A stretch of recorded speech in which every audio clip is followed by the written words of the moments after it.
അധ്യായം 21. തെറ്റായ മതം.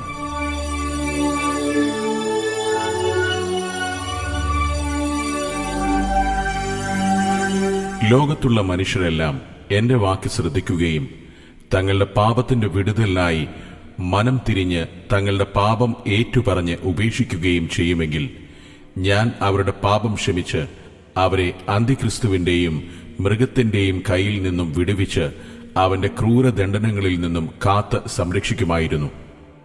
എപ്രകാരമെന്നാൽ യോനായുടെ പ്രസംഗത്താൽ നിനവയിലുള്ളവർ മാനസാന്തരപ്പെട്ട് തങ്ങളെ തന്നെ താഴ്ത്തി കുറ്റം ഏറ്റുപറഞ്ഞപ്പോൾ അവർക്ക് സംഭവിക്കാമായിരുന്ന നാശത്തിൽ നിന്നും വിടുവിക്കപ്പെട്ടതുപോലെ എന്ന് കർത്താവ് അരുളിച്ചെയ്തു. വീണ്ടും യേശു എന്നോട് പറഞ്ഞു, എന്റെ കുഞ്ഞുങ്ങൾ തമ്മിൽ സ്നേഹിക്കുകയും സഹായിക്കുകയും ചെയ്യണം. അവർ പാപികളെ സ്നേഹിക്കുകയും പാപത്തെ വെറുക്കുകയും ചെയ്യണം. ഇങ്ങനെയുള്ള സ്നേഹത്താൽ നിങ്ങൾ എന്റെ ശിഷ്യരാണെന്ന് എല്ലാവരാലും അറിയപ്പെടും. ഇങ്ങനെ യേശു പറഞ്ഞുകൊണ്ടിരിക്കുമ്പോൾ ഭൂമിയുടെ ഒരു ഭാഗം തുറക്കപ്പെടുകയും ഞങ്ങൾ വീണ്ടും നരകത്തിന്റെ ഒരു ഭാഗത്ത് ആയിത്തീരുന്നതും ഞാൻ അറിഞ്ഞു. ഞാൻ ആ ഭാഗത്തുള്ള കുന്നിൻ ചെരുവിൽ നിറയെ ഉണങ്ങിയ വൃക്ഷങ്ങൾ കണ്ടു. കൂടാതെ ആ ചുറ്റുപാടുകൾ ഗ്രേ നിറത്തിൽ മഹാവൃത്തിഹീനവും അറപ്പുളവാക്കുന്നതുമായിരുന്നു. ആ കുന്നിൻ ചെരുവിൽ ചെറിയ ചെറിയ അനേകം കുഴികളുണ്ടായിരുന്നു. ഗ്രേ നിറത്തിലുള്ള അനേകം മനുഷ്യർ സംസാരിച്ചും നടന്നുകൊണ്ടിരുന്നു. ഞാൻ യേശുക്രിസ്തുവിനോട് ചേർന്ന് വളരെ വൃത്തികെട്ടതും ഇടുങ്ങിയതും അറപ്പുളവാക്കുന്നതുമായ ഇടതുകൂടി നടന്ന് ആ കുന്നിൻ ചെരുവിലെത്തി. ഞങ്ങൾ അതിനോടടുത്തു ചെന്നപ്പോഴാണ് ആ മനുഷ്യർ ചത്ത മനുഷ്യരാണെന്നും അസ്ഥിപഞ്ജരങ്ങൾ മാത്രമാണെന്നും മനസ്സിലായത്.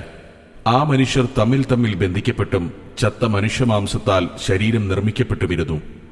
ആ കുന്നിൻ ചെരുവിൽ കണ്ട മനുഷ്യരെല്ലാം ചാരനിറത്തിലുള്ള എന്തോ വസ്തുവിനാൽ ബന്ധിക്കപ്പെട്ട രീതിയിൽ തോന്നി.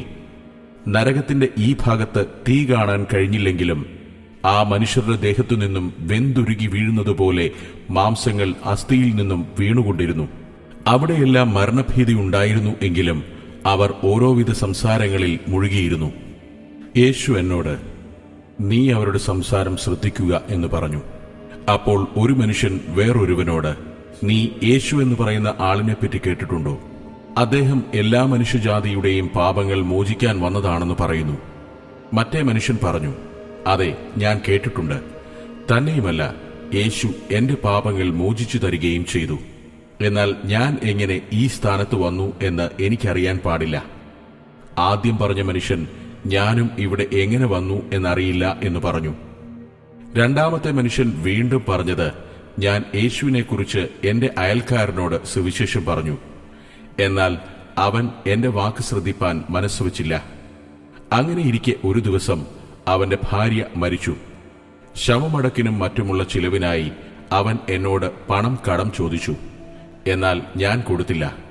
കാരണം യേശു പറഞ്ഞിട്ടുണ്ട്, നാം പ്രാവിനെപ്പോലെ നിഷ്കളങ്കരും പാമ്പിനെപ്പോലെ ബുദ്ധിയുള്ളവരുമായിരിക്കണമെന്ന്. അവൻ വേറെ വല്ല കാര്യത്തിനും പണം ചെലവഴിക്കുമോ എന്ന് എങ്ങനെ അറിയാം? കൂടാതെ നാം നമുക്ക് ലഭിച്ചിരിക്കുന്ന പണം ആ നല്ല ദാസനെ പോലെ സമ്പാദിക്കാനാണ് ഉപയോഗിക്കേണ്ടത്. അതേ സഹോദര, നീ പറഞ്ഞത് വളരെ ശരിയാണ്, ആദ്യത്തെ മനുഷ്യൻ പറഞ്ഞു. അയാളുടെ സഭയിൽ യൗവനക്കാരന് കീറിപ്പറഞ്ഞ വസ്ത്രങ്ങളേയുള്ളൂ. ആ പയ്യന്റെ പിതാവ് സഹായത്തിന് എന്നോട് അഭ്യർത്ഥിച്ചു. എന്നാൽ ആ പയ്യന്റെ പിതാവ് ഒരു മദ്യപാനിയായിരുന്നതിനാൽ അയാളെ ഒരു പാഠം പഠിപ്പിക്കേണ്ടതിന് ആ പയ്യന് യാതൊരു സഹായവും ചെയ്തില്ല എന്ന് പറഞ്ഞു. മറ്റേ മനുഷ്യൻ ഇയാളോട്, താങ്കൾ ചെയ്തത് വളരെ ശരിയാണെന്ന് പറഞ്ഞു. കൈകൾ ബന്ധനത്തിലാണെങ്കിലും ഒരു മനോരോഗിയെപ്പോലെ കറക്കിയിട്ട് അയാൾ പറഞ്ഞു, നമുക്ക് മറ്റുള്ളവരെ യേശുവിനെ പോലെ ആയിത്തീരുവാൻ പഠിപ്പിക്കണം. ആ പയ്യന്റെ പിതാവിന് മദ്യപാനം ചെയ്യുവാൻ യാതൊരു അവകാശവുമില്ല. യേശു പറഞ്ഞു, മൗഢ്യമുള്ള ജനങ്ങളുടെ ഹൃദയം ഇടുങ്ങിയിരിക്കുന്നു. നിങ്ങൾ സത്യത്തിനു വേണ്ടി ഉണരേണ്ട സമയം അതിക്രമിച്ചിരിക്കുന്നു. കൂടാതെ നിഷ്കളങ്കതയോടെ തമ്മിൽ സ്നേഹിക്കുക. നിങ്ങൾ തിരിച്ചു കിട്ടുമെന്ന ചിന്തയില്ലാതെ ആവശ്യക്കാരെ സഹായിക്കുവിൻ. അതുപോലെ അശരണരെയും വിധവമാരെയും അകമഴിഞ്ഞ് സഹായിക്കുക. അല്ലയോ ലോകജനമേ, നിങ്ങൾ പശ്ചാത്തപിച്ച് മനം തിരിഞ്ഞാൽ നിങ്ങൾക്ക് ശാപത്തിനു പകരം അനുഗ്രഹം ലഭിക്കും. നിങ്ങൾ ഉറക്കത്തിൽ നിന്നും ഉണർന്ന് എന്റെ അടുക്കിലേക്ക് വരിക. നിങ്ങൾ ഹൃദയം താഴ്ത്തി താഴ്മയോടെ എന്റെ അടുക്കൽ വരിക.